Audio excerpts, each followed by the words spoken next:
ആന്ധ്രാപ്രദേശിൽ നിന്ന് ദാരുണമായ ഒരു വാർത്ത വരുന്നു. ക്ഷേത്രത്തിൽ തിക്കിലും തിരക്കിലും പെട്ട് മരിച്ചവരുടെ എണ്ണം ഇപ്പോൾ 10 ആയിരിക്കുന്നു. ശ്രീകാകുളത്തുള്ള കാശിബുഗ്ഗ വെങ്കടേശ്വര ക്ഷേത്രത്തിലാണ് അപകടമുണ്ടായത്. മരണസംഖ്യ ഉയർന്നേക്കുമെന്നാണ് ആശങ്ക. മരിച്ചവരുടെ കുടുംബത്തിന് ഇപ്പോൾ പ്രധാനമന്ത്രി 2 ലക്ഷം രൂപ ധനസഹായം പ്രഖ്യാപിച്ചു. ശ്യാമ സദാനന്ദൻ ചേരുന്നു. ശ്യാമ, വീണ്ടും ക്ഷേത്രത്തിൽ അപകടമെന്ന വാർത്തയാണല്ലോ വരുന്നത്. പലരും ശ്വാസം മുട്ടിയും ചവിട്ടേറ്റുമൊക്കെയാണ് ദാരുണമായ അന്ത്യം സംഭവിച്ചിരിക്കുന്നതെന്ന് അറിയുന്നു. വിശദാംശങ്ങൾ എന്താണ്? മരണസംഖ്യ 10 എന്ന് സ്ഥിരീകരിക്കുന്നു അല്ലേ? തീർച്ചയായും വിനിത, വളരെ ദാരുണമായൊരു സംഭവമാണ് ശ്രീകാകുളത്ത് നിന്നും വരുന്നത്. അവിടെയുള്ള കാശിബുഗ്ഗ വെങ്കടേശ്വര ക്ഷേത്രത്തിലാണ് ഈ ഒരു അപകടം ഉണ്ടായിരിക്കുന്നത്. ഇന്ന് ആന്ധ്രാപ്രദേശിൽ ഒരു പ്രാധാന്യമുള്ള ഒരു ദിവസമാണ്. കാർത്തിക ഏകാദശി ദിവസമാണ്. ഈ ഒരു വിശേഷ ദിവസത്തിനായിട്ടുള്ള പൂജയ്ക്കെത്തിയ വിശ്വാസികളാണ് ഈ ഒരു അപകടത്തിൽപ്പെട്ടത്. ഈ കാശിബുഗ്ഗ വെങ്കടേശ്വര ക്ഷേത്രം എന്ന് പറയുന്നത് ഒരു സ്വകാര്യ ക്ഷേത്രമാണ് എന്നാണ് അറിയാൻ സാധിക്കുന്നത്.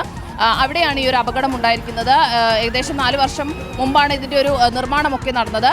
2000 ആളുകളൊക്കെ എത്തുന്ന ഒരു ക്ഷേത്രമാണ്. പക്ഷേ ഇന്നൊരു 20,000-ഓളം ആളുകൾ അവിടെ എത്തിച്ചേർന്നു എന്നാണ് അറിയാൻ സാധിക്കുന്നത്. പക്ഷേ ക്ഷേത്ര അധികൃതരുടെ ഭാഗത്തു നിന്ന് വലിയൊരു അനാസ്ഥ ഉണ്ടായിട്ടുണ്ട്. ഇത്തരം ആളുകൾ എത്തുന്നതോ അല്ലെങ്കിൽ അവർ അത്തരം മുന്നൊരുക്കങ്ങളെക്കുറിച്ചൊന്നും ഉണ്ടായിട്ടില്ല. സർക്കാരിനെ വിവരം അറിയിച്ചിട്ടില്ല. ആ തരത്തിൽ യാതൊരു മുന്നൊരുക്കങ്ങളും നടത്താതെയാണ് ഇത്രയും ആളുകൾ ആ ക്ഷേത്രത്തിലേക്ക് പ്രവേശിക്കപ്പെട്ടത്. ഈ ആളുകൾക്ക് വരാനും പോകുന്നതിനും വേണ്ടി ഒരു എൻട്രിയും ഒരു എക്സിറ്റ് സൗകര്യം മാത്രമേ ഉണ്ടായിരുന്നുള്ളൂ. ഈ ഭക്തർ വലിയ നീളത്തിലാണ് ഒരു ക്യൂ ഉണ്ടായിരുന്നത്. ഈ ക്യൂവിൽ നിന്ന് പലരും വലിയ ദീർഘനേരം നിന്നതിനെ തുടർന്ന് ബോധം കെട്ട് വീഴുകയും ഇവർ ഭക്തരെ നിയന്ത്രിക്കുന്നതിന് വേണ്ടി കെട്ടിയ ഒരു വടം തകർന്ന ആളുകൾ താഴേക്ക് വീഴുകയുമാണ് ചെയ്തത്. ഈ വീണവരുടെ മുകളിലേക്കെല്ലാം ആളുകൾ വീണ്ടും വീണാണ് ഈ ഒരു അപകടം ഉണ്ടായിരിക്കുന്നത്. നിലവിൽ 10 പേരാണ് മരിച്ചിരിക്കുന്നത്. ഇതിൽ സ്ത്രീകളും കുട്ടികളും ഉണ്ട് എന്നാണ് വിവരം.